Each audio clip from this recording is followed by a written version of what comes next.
Bonjour, enchanté. Donc Jean-Baptiste Land, je suis donc le président et fondateur de Cactile. On dit Cactile, qui est la contraction de cactus et tile, qui veut dire la tuile cactus. Je l'éditerai à la Mais il n'y a pas française, de souci. pardon. Donc Cactile, qu'est-ce qu'on fait? On est une société à mission et on s'est fixé comme mission de développer des réseaux pilotables de stockage et distribution d'eau de pluie en milieu urbain. En fait, notre vision, c'est que le bâtiment, qui est le principal constituant d'une ville, puisse, et qui est aujourd'hui un ennemi de l'eau, parce que premier responsable de l'artificialisation des sols et premier lieu dans lequel on consomme de l'eau potable, puisse devenir au contraire un outil pour aider les villes à s'adapter au changement climatique et au nouveau cycle de l'eau qui en découle.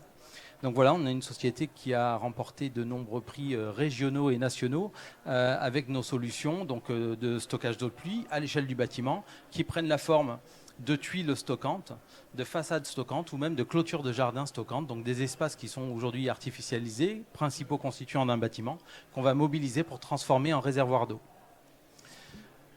Avec Cactile, on a abordé, on a eu un regard, une approche systémique sur l'ensemble des enjeux liés à la transition écologique, transition urbaine, donc un enjeu lié aux économies d'eau, on en a déjà pas mal parlé, mais on sait que sur certains territoires comme la région Occitanie dont nous sommes originaires, c'est jusqu'à moins 50% d'eau disponible d'ici 2030. Donc ça veut dire carrément 1 litre sur 2 qui va manquer. Donc on a un enjeu d'économie d'eau. Donc nous, ce qu'on fait, c'est qu'on développe des capacités de stockage d'eau et on facilite la réutilisation de l'eau de pluie pour des usages comme les toilettes, l'irrigation ou le nettoyage, tous les usages autorisés de l'eau qui peuvent représenter jusqu'à 50% de notre consommation d'eau potable. On a un enjeu sur le risque inondation, on en a parlé précédemment.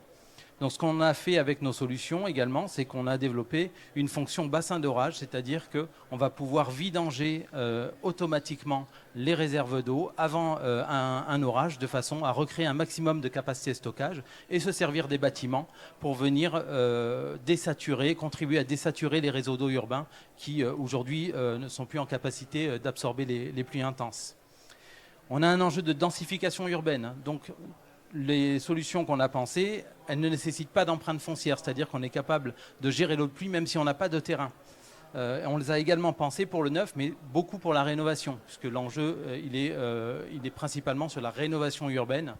On ne va pas continuer à étendre définitivement nos villes, c'est mieux.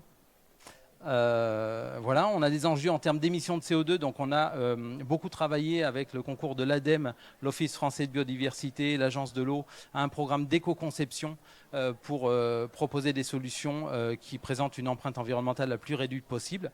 Et surtout, on ne consomme pas d'énergie non plus pour réutiliser l'eau, tout se passe de façon gravitaire. On a un enjeu de végétalisation urbaine. Donc là aussi, pour rafraîchir les villes, il faut végétaliser. Et souvent, on entend dire pour végétaliser, on a besoin d'eau. Et on entend dire, mais nous, on plante des espèces où il n'y a pas besoin d'eau.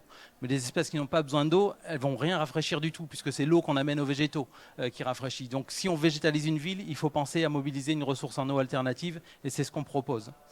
Et enfin, il y a un enjeu d'implication citoyenne. Donc, avec nos solutions, on redonne une place aux citoyens dans le cycle de l'eau pour avoir un apport pédagogique, mieux comprendre d'où vient l'eau et avoir un peu le même bénéfice qu'ont eu les panneaux solaires sur la réappropriation de l'énergie chez les citoyens. Mais nous, on le fait dans le domaine de l'eau. Donc une application très concrète, par exemple, qu'on peut vous présenter sur notre stand, région Occitanie également. Notre solution de clôture baptisée Opuntia, donc une clôture de jardin qui ressemble à une clôture de jardin, mais en plus belle. Et 35 mètres de clôture vont permettre de stocker 3000 litres d'eau. Donc quand il pleut, c'est la clôture qui vient récupérer l'eau de pluie. Une eau de pluie que vous allez pouvoir réutiliser par gravité pour venir irriguer les massifs et les haies qui sont présents auprès de la clôture et qui va également donc pouvoir être pilotée en fonction de la météo et qui apporte d'autres bénéfices comme l'atténuation des bruits par exemple et un certain nombre de choses, mais je ne vais pas tout vous dire maintenant parce que déjà j'ai pas beaucoup de temps et en plus on est sur le stand là-bas, donc je vous invite à venir. Voilà, merci.